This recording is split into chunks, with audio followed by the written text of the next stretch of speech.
up great things. They are helping their families, institutions, churches, nation. Remember that disability is not inability. Previously on the Helping Hand TV show. Everybody has mental health. So when you have a brain, you have mental health. Just that sometimes it's not so great, sometimes it's great. That's why sometimes you can be very happy, sometimes you get sad, sometimes you get angry. But it is when it is prolonged, that's where the abnormality comes in there. Then we have mood disorders and any kind of disorder. So for instance, I get a broken heart. That's what actually happened to me. And I cry and I grieve and I mourn for 6 months onwards going. It's affecting my mental health. So when you worry, you stress yourself out like so much, you are always angry. Those kind of things can affect your mental health. You are welcome back to the Helping Hand TV show with me, the voice of ability and for persons with disability. This is the special edition. We are talking mental health. We are learning. We are educating ourselves.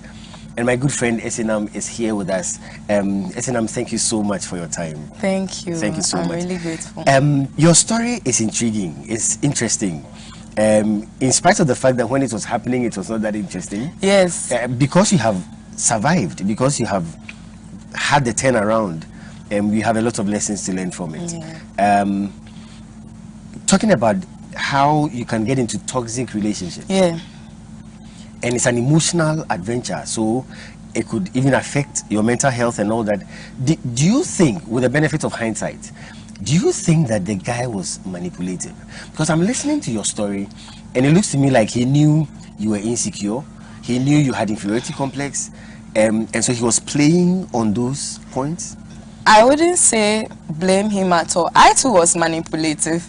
I was insecure, and it's like I was looking for a parasite, someone to give me that companionship, because I just needed someone to talk to most of the time. I like chatting, so when I have someone around, it's good for me. So back then I was bitter. I said, oh, he did this to me, but now when I look back, I'm like, don't even say that. I also saw a parasite. So I don't blame him as manipulative, because he too had his own childhood struggles, you see. And growing up as a young man in Ghanaian society, you know, our society doesn't allow men to cry. You see, a man, you see, let me give you an instance. Let me join a church right now, and all of a sudden I start crying. Then the person sitting next to me will ask me, probably in Chi, oh, are you okay? Oh, God will do it. You'll be fine, eh? But let a guy sit in a church and let him be crying. There's a high possibility he'll be ignored or be seen to have a problem or something. So, guys, or commenter. You see, and you see, guys go through this thing a lot. The thing is that men too have mental health. When it comes to men and mental health, it's a whole topic on its own, because men get depressed. I have friends who have mental health conditions, and they are stigmatized. They are regarded as weak, not competent enough. Because if you're a man, you have to bottle up the emotions, and you see, the society expects you to be strong for everyone. That's why you're Bema. That kind of thing. That kind of thing. And we start imbibing those things, inculcating it in baby boys right from childhood, and they grow up with it, with all these sorts of expectations they have to meet. So when they are not meeting them, they have to pretend and become like hypocrites. You are going through something, but you can't. Even in senior high schools, I was discussing with my friend, like in St. Augustine's College, that did he ever go to see the school counselor? I said, oh, if you go cry, the boys will laugh at you. But maybe you are really struggling with something, your grades, or you could be bereaved or an emotion, but they'll laugh at you. So you rather prefer to keep it and be dying. And we see men discussing, like, I'm a man, you are a man, and I'm telling you, oh, I'm depressed. Most of the time, people laugh at them, like those men laugh at them. And sometimes the men would divert it into drinking. Yes, actually people go into that, anything that will numb that pain, drinking, sex. So sometimes people wonder, why is this person always drinking? You have no idea what they are going through. I don't judge people who drink. Personally, I don't drink alcohol because of my belief in God, and I'm not saying alcohol is bad, but when I believe in something, I wouldn't force it on you. But people go through all those things, numbing the pain, and you see, like I said, there's this longing and craving for God that you try. It's like, I'm thirsty right now, I need water, but I'll drink Mirinda, Guinness, Malt. It will never really satisfy like the way water would. You see, and men have to go. It's so unfortunate. Sometimes I feel sad for them. Let me find out from you, if your parents were to have been present for you to talk to all the time, would you have been looking to fulfill that longing through this boy? You see, my parents, even though they were busy, they were present. They were present. The thing is that, you see, like I said, our society, when I became a teacher, that's when I realized that you can actually speak life into your students. I know when I started my career, I was a bad teacher, those type of teachers that get angry, no cane, and all that. But I got to a point, I realized you can change your students. And you see, my parents, I don't blame them. They grew up in a system where they think, oh, you see, just make sure you provide for your child will turn out well. And actually, they put us in good schools. And my parents, I always joke that they raised us up laissez-faire style. And you see, most like homes, they are very strict, disciplinarian. I didn't grow up like that. My daddy allowed us to pursue all our dreams and goals. So even after school, they were there. But you see, I don't know if it's a Ghanaian. I don't know if it's a Ghanaian system. We don't really talk to our children. When I say we don't really talk, it's like, do this, do that. They will never sit down with you and ask, how was your day? Oh, so who is your new friend? Hey, they don't even compliment. Hey, this your dress is nice. Me like this. The reason why I thought I was ugly was my mommy was hardly complimenting back then. Wow. Yeah, she saw it like, so if I tell you your dress is nice, what will happen? I know what will happen. Let me go for a break. Let me go for a break. You're still with me, the voice of ability and for persons with disability. This is the Helping Hand TV show. I'm incredible. SNM is incredible. And we'll go for a break. God is incredible. We'll be right back. Stay tuned. Hello, ladies and gentlemen. You are with me, the voice of ability on the air for persons with disability. And today I want to introduce you to someone with so much ability. Some people call her the greatest friend, others call her the sweet companion, and others still call her the faithful worker. She is dependable, reliable, and adorable, and she's committed to lending you a helping hand anytime, anywhere. Distinguished ladies and gentlemen, help me welcome DV Cleaners. DV Cleaners Alata Samuna Shower Gels, DV Cleaners Aloe Vera Shower Gels, DV Cleaners Body Lotions, DV Cleaners Hair Shampoos, DV Cleaners Hair Conditioners, DV Cleaners Liquid Detergents, DV Cleaners Hand Wash, DV Cleaners Floor Cleaners, DV Cleaners Toilet Cleaners, DV Cleaners Cake Soaps, and now introducing DV Cleaners Hand Sanitizers. For bulk purchase, call us on +233 278 308 246 or +233 244 467 326. DV Cleaners, one of the top most made in Ghana products. DV Cleaners, proudly Ghanaian. And so remember that anytime you purchase any of the DV Cleaners range of products, you are lending a helping hand to a person with disability, and you are supporting H4P organization's special advocacy for persons with disability. DV Cleaners. Nature's finest touch. Welcome back. Yeah, welcome back. It's the Helping Hand TV show, and SNM is still here with me. Thank you so much, SNM. Thank you. Let's move to the breakup now. Okay. So a friend of yours my roommate, she just made that comment, and it's... And you hooked onto that comment? Yes, because... Did you suspect something? No, I never suspected anything. He wasn't cheating or anything, but I always had that. You see, when you have inferiority complex, fear paralyzes you. Okay. You are never optimistic. You are a pessimist, full-time pessimist. So tell me, when your roommate made that comment, what did you do? So like I said, I went into some 48 hours self-examination, and I told myself, look, Essie, you have to check out before this boy checks out. So I felt if you do that, that's like your parachute, your life jacket. You'll be safe. I felt like, oh, but he's strong, he'll move on. Okay. I'm the one who is a little fragile. I need more protection. So I called him over the phone and I told him, look, I want to end things. And oh, so you initiated it? Yes, that's why whenever I talk about broken heart, I want to really explain, because I really respect him. I don't believe in tarnishing people's images, and I know the truth of what really happened. I wouldn't go on air and say I had a broken heart and leave it just there. I want people to know what really happened, and also realize that, you see, every decision you make will make an impact. Definitely. You see, so because when you said broken heart, I thought then he no, I think I'm the 1%, rare 1% type of girl that she broke up and something happened to her. Wow. Yeah. So you called him on phone that you want a breakup? Yes, and I don't remember what I said, because that happened in 2015, like March. I even remember the dates. Not because it was precious to me, but like I keep dates really well, like 23rd March 2015, and at the time I was in my level 200 second semester. And so when I told him, I don't remember, I think he cried or something, and he said, okay, if that's what I want, that's fine. So when we broke up for 2 days, my phone wasn't ringing, no text, no, and I saw, hey, I've done myself. Because you had built your world around this guy. Exactly. If your phone will ring, mostly it will be him. Yes. Text and I was even doing most of the calling, so now I can't call him again. It's like you just fired the one person who was doing all your services for you. Now you fire them. How would you hear from them? Wow. Yeah. And so 2 days of silence. Yeah, 2 days of silence, and you know, the days changed to weeks and to months. And see, when I noticed, let's say after 2 days, that my phone wasn't ringing, I immediately called him and told him, look, you called him? Yes, I think I made a mistake. I want to come back.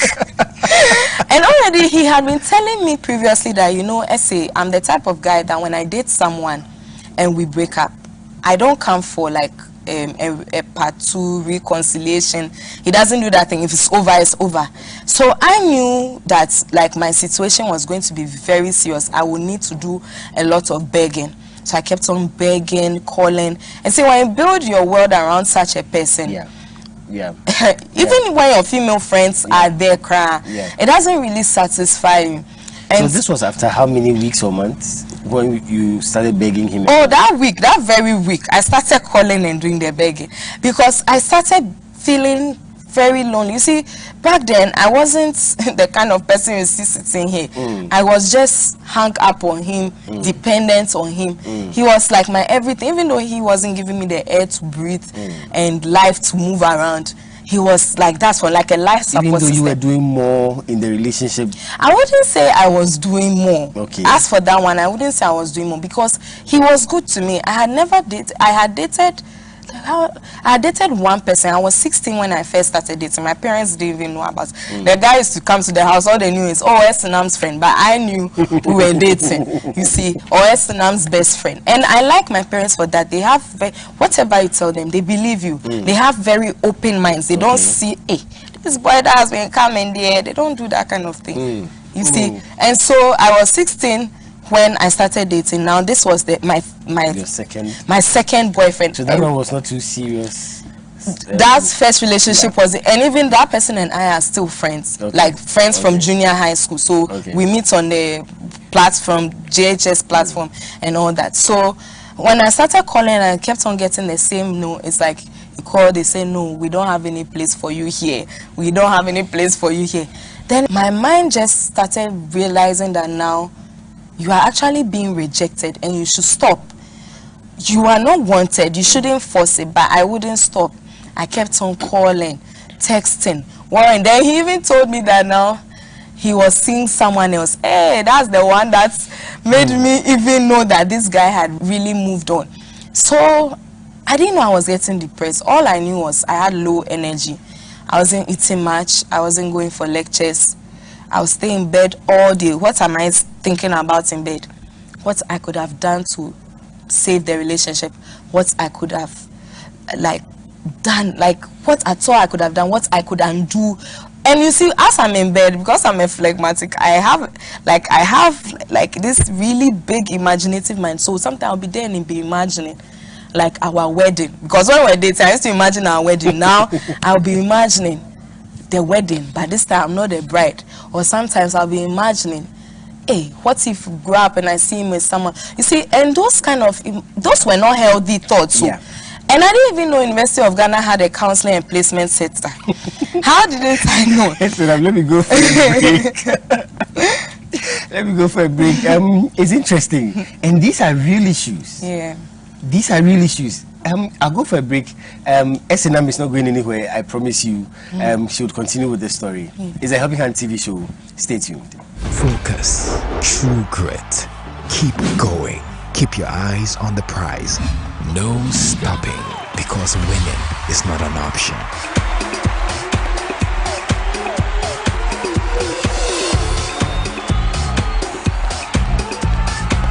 It's 60-second success with a bishop. Stay tuned.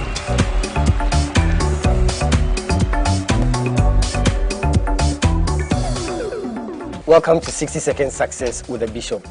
Today, I want to speak to you about an important success ingredient called the law of progress. The law of progress is your decision to take a step forward in every area of your life. Your decision to take a step forward in every area of your life.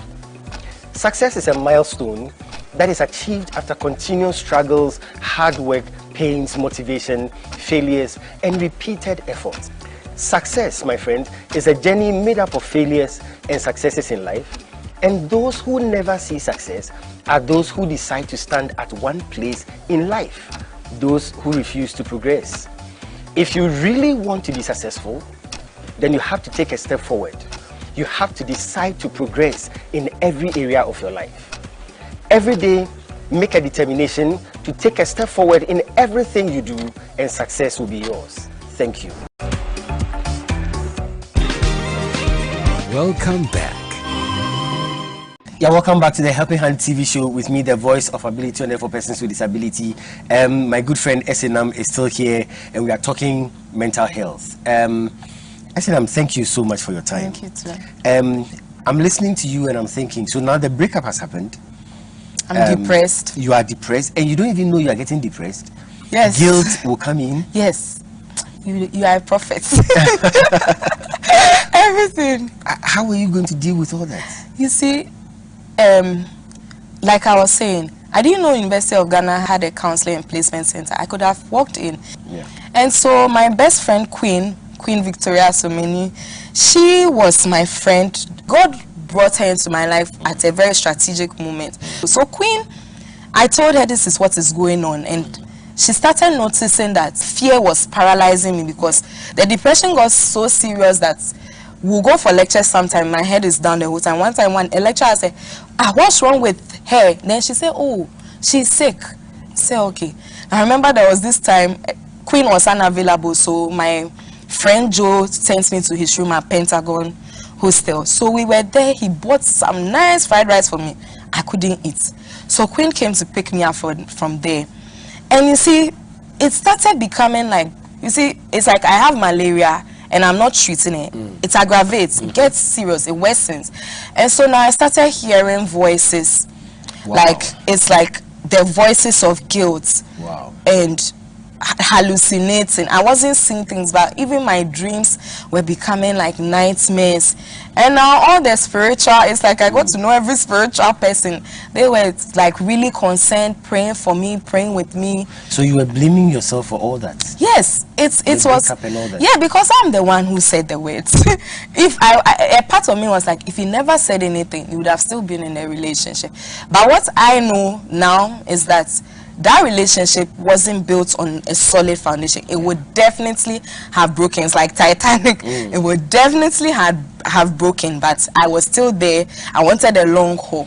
I'm listening to your story, and I'm literally in shock, really. Like, how many of our ladies are going through such things? How many people are, and there's nobody to talk to? Actually, there are people to talk to, but the only issue is people are not opening up. Because I belonged to a good church, I could have told my pastor what I was going through. They wouldn't have told anybody. But the thing is, so that would have helped, right? Yes, the thing is, we are not opening up because our society doesn't make us like verbalize a lot of things. Okay, so let me find out from you now. Looking at how your depression is going, did you get to the point where you became suicidal? You see, suicidal thoughts I had. Yes, I had suicidal thoughts. But as a person, I don't like pain. I can't stand pain. So the thoughts, like thinking of now getting, I don't want to say some of the suicidal measures to now give ideas to people. But you see, the efforts I'll put into doing all those things and actually completing suicide. Actually, we don't say, the right thing to say is to complete suicide. And if someone tries it, we call it attempted, like suicide. We don't like to say commit, because when you say commit, did the person really commit to do it? Did the person want to do it? And you see, there's this whole issue of criminalization of there's suicide in Ghana. Like, if I see you attempting suicide, you'll be sent to prison. And you see, advocates abroad are saying no. You see, even the medications I take, I read a leaflet. Having suicidal thoughts is a side effect of my medication initially when you start. So sometimes people having suicidal thoughts, don't shut them down. Like, I go to see my pastor. Oh, pastor, when I'm there, I've been hearing a voice. The voice is telling me, kill yourself, kill yourself. Pastor say, hey, don't say that. Don't say that. You are a child of God. You can't die. Yes, they are good. But don't try to shut the person out. Try to find out the root. Where is this thing coming from? And ask questions and see how you can help. And I tell people, look, professional help is the best. I believe in God. I love God. Even my own medication, when I put in my hands, I say, Father, I change this medicine into the blood of Jesus. I change this mood stabilizer, this antipsychotic medication into the blood of Jesus, because, you know, my medication, I've been taking it for about 6 years now. Okay, 5, because the first year I was non-compliant. And it comes with serious side effects. And people keep asking me, hey, yes, now, my friends, hey, are you sure you're not getting a kidney problem? And I just tell them, look, when I change it to the blood of Jesus, the medicine will even work better, faster, and one day I'll be off it. Bipolar. Yes. What is it? Bipolar disorder is a mental health condition. Let's just say, I'll say bipolar disorder is like diabetes.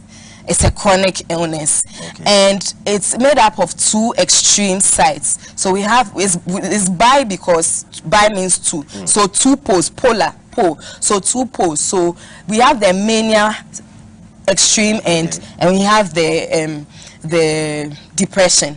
And you see, everybody's mental health, I would like to use like a pendulum. I'm just using my finger. You see, everybody's mental health is supposed to stay in the middle.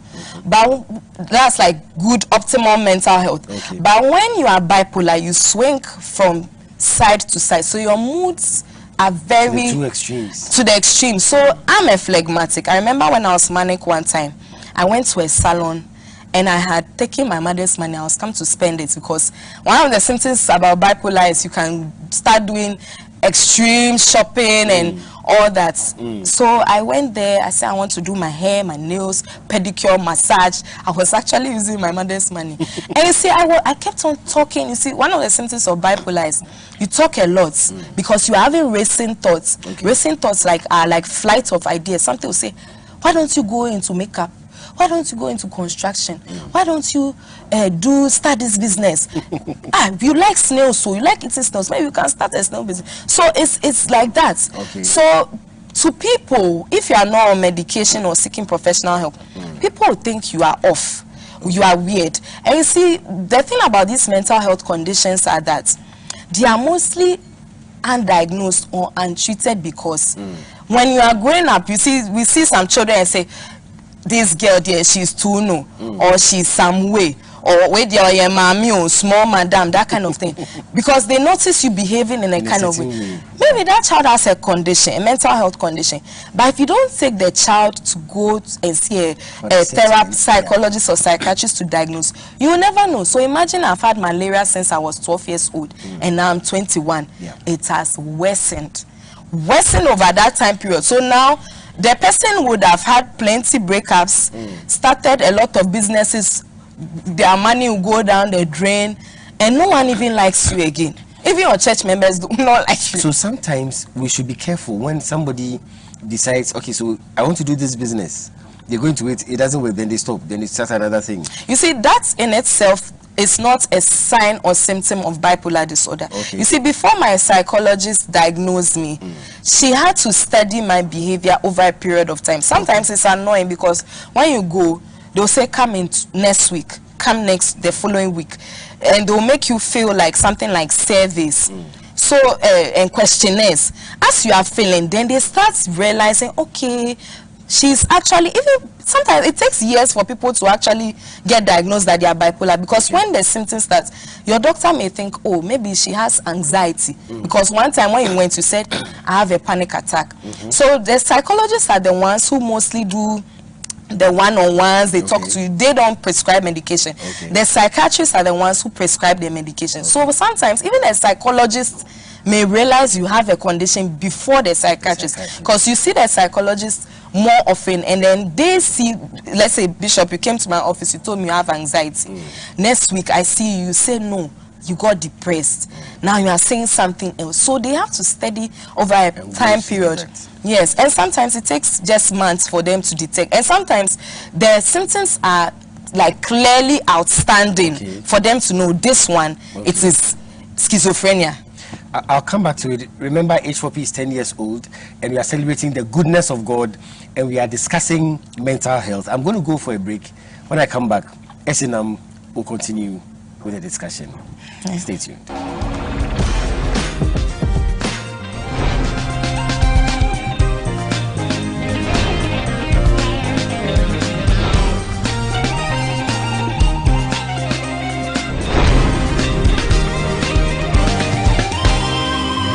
Is the music segment on the Helping Hand TV show. You are Alpha and Omega. We worship you, our Lord. You are worthy to be praised. Oh, you are Alpha and Omega. We worship you, our Lord. You are worthy. Yes, you are worthy to be praised.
We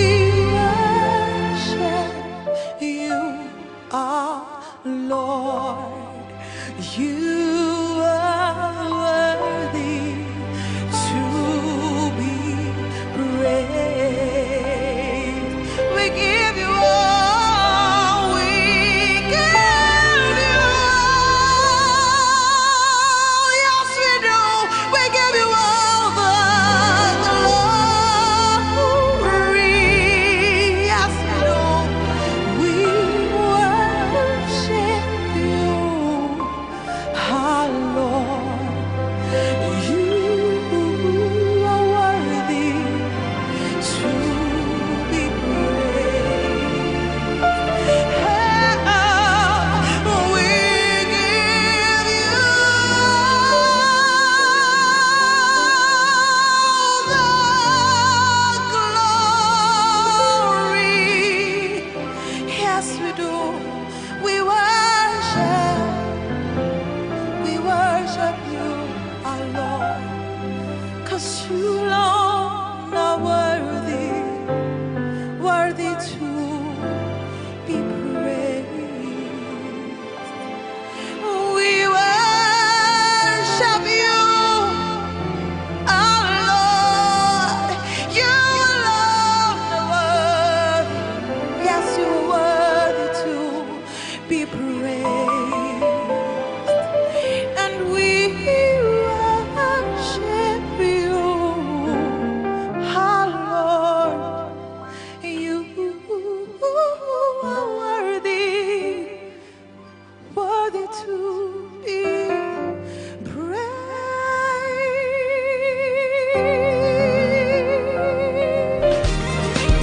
Welcome back. Yeah, welcome back to the Helping Hand TV show. We are talking mental health and the kind of things that trigger it, day-to-day occurrences, all the things we overlook and all that. Asiseh has been telling us her life, discussing this incredible story. I want to find out, Asiseh, why would somebody want to discuss their story? Why would they want to share their story? What would be the benefit? There are people watching us. How good is what we are doing? Okay. You see, I always tell people that the reason why I became a mental health advocate, actually, it didn't come like I knew what I was becoming, but it just happened that I became a mental health advocate. I didn't know being diagnosed with a mental health condition will be the same reason why I'll be speaking up today. So I tell people becoming a mental health advocate has benefits. Okay. First of all, it makes you very accountable as a person, because I cannot come to H4P studio today, come and talk about people going to seek professional help, taking their medicine, and me myself, I don't go for my reviews or I don't take my medication. It also makes you very, very like transparent with yourself and be very honest with you. So I like that aspect of it, because I know maybe if I wasn't a mental health advocate or I wasn't working as a project coordinator for Mental Health Society of Ghana, probably I would have been misbehaving. And you see, I chose to become a mental health advocate because I remembered how things were for me in 2015. At that time, I didn't even know one person with even schizophrenia, bipolar. It took about 4 years. And the second benefit of being an advocate was that it's liberating for me.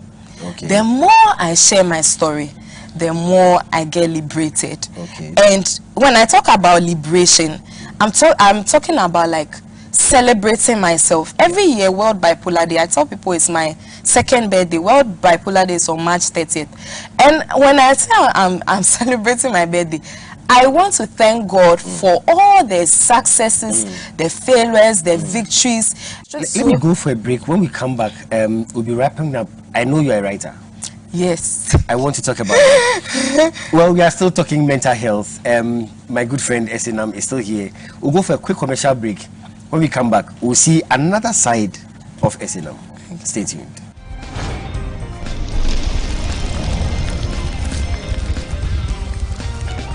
H4P, celebrating 10 years of bringing dignity to disability. Hooray! It's H4P Show Time.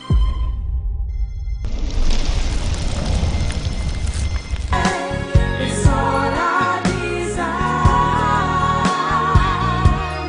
how I need. let's talk about the engagement. Yeah, so have you finalized what to use as souvenirs for the engagement? No. No?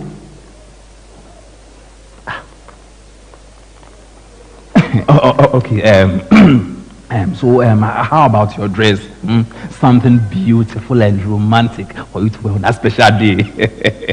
So have you decided what to wear? No. No. No. Edna, no. Okay. How about your makeup? As for women and makeup, I'm sure you sorted it out. So have you decided who will do your makeup for you? No. Oh, he that is down.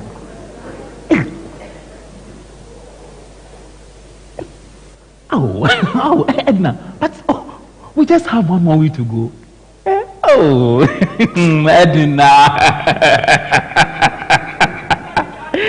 Hey, Edna, you mean you've done nothing about your own wedding arrangements?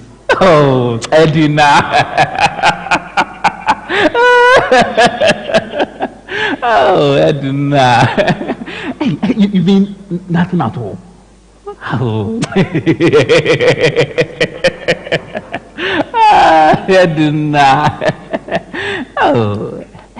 Okay, you know what? Don't worry. Don't be disturbed at all. Oh, no shaking. Let not your heart be troubled. Ye believe in God and believe also in me. I'm actually working on all that for you. Yes. Thank you very much, baby. You're welcome. Edna. Can I get something to eat? What? Now or after the discussion? I'm hungry. Oh, I do not. You know what? I actually like the way you like food. Okay, so what would you want to eat? I can postpone planning our engagement and prepare something for you to eat. So what would you take? Tea or coffee? Tea is better. Tea is better. Do you have some chicken? I think I like fried chicken with fried rice. Oh, I did not.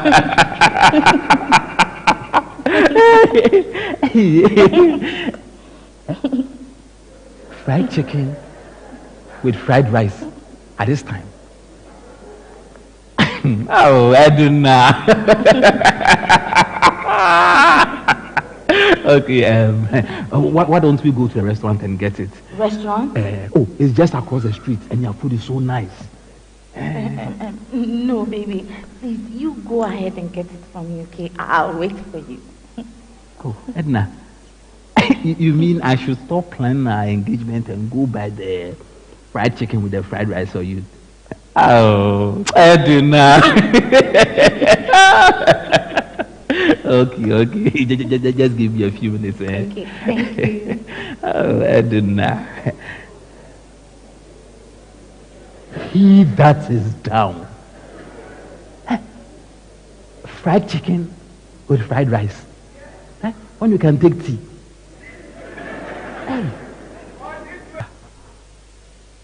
Darling. Sweetheart. Baby. Are you back? Right now? No. Edna. Are you okay? Mm-hmm. You are sure everything is fine? Yes, I'm fine. Yes, I'm fine. Okay, I'm now going to get your food for you, okay? Oh, okay. I'll be right back. In fact, I'll be back before you know it. And baby, you take your time, okay? You don't have to hurry back. I'll wait for you, okay? Just go. Go ahead. Now, are you sure everything is okay? Yes, everything is fine. Baby, I won't go anywhere. I'll wait for you. Go. Okay. He that is down.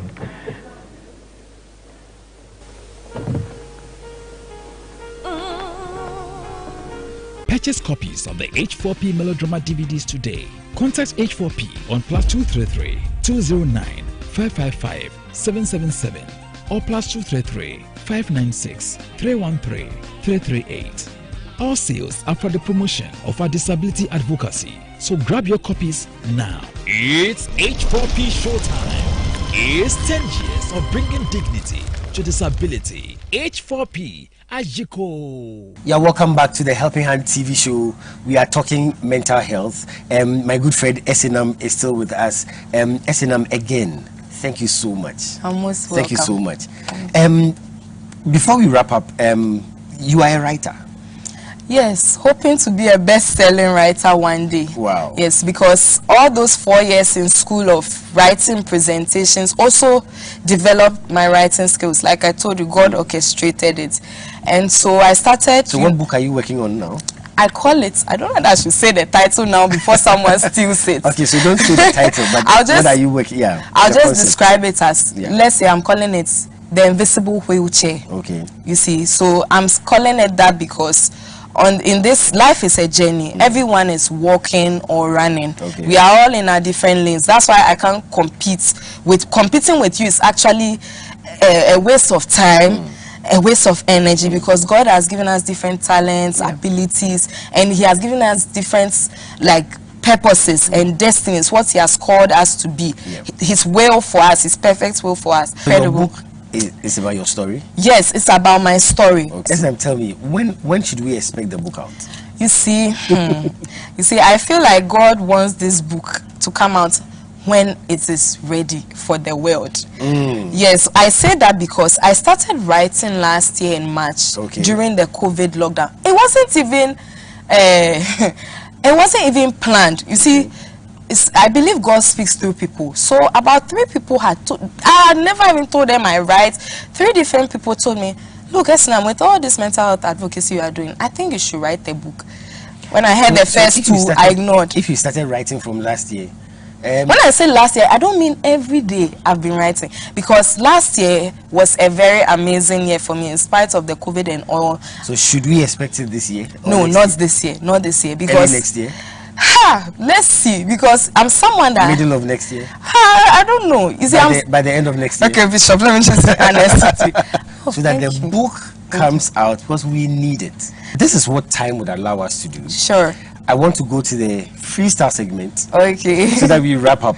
Okay. Then we'll continue at another time. But thank you so much for your time. Thank you, Bishop. You have really, really, really helped us. Thank you for what you are doing for all of us, like the vulnerable in society. And so many vulnerable people can't speak up. And this, your show, is like a microphone, just amplified. Even if 2 people watch, don't be discouraged. It's an impact, and I know that Helping Hand Show will go very, very far. Amen. Yes. Amen. Thank you so much. Thank you too. So, freestyle segment. Okay.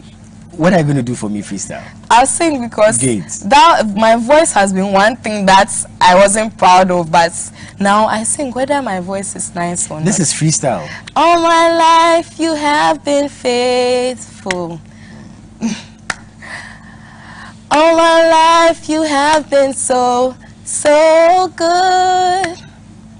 With every breath that I am able, oh, I will sing of the goodness of God. Oh, I will sing of the goodness of God. Thank you so much. Thank you. Thank you so much. Thank you so much. Now, I know that you have really enjoyed this episode. I myself have enjoyed it. You see? I had a good time. Thank you so much. The crew and everything. Thank you so much. Special thanks to my special guest, Esinam. I'm going to try to mention your full name. Let me see if I can do well. Okay. Esinam Abra Dra. Yes, Abra. Abra. Maybe crying. I always say I'm not pronouncing it. Okay, we did our best. Yes, you did. Thank you so much, Esinam. Thank you so much, and thank you, DV Unlimited Company Limited, Fast Chapel, my proud sponsors, and thank you to all those who contribute to H4P through our mobile money system. I'm so grateful. I'm so grateful. And to my crew, what can I say? You always make this happen. God richly bless you. Thank you so much. And to all those who stay tuned in every week to watch the Helping Hand Show, God richly bless you. I'm going to come your way again next week. Until then, remember that disability it's not inability. Take care of yourselves. Stay blessed. I'll see you again soon. Thank you.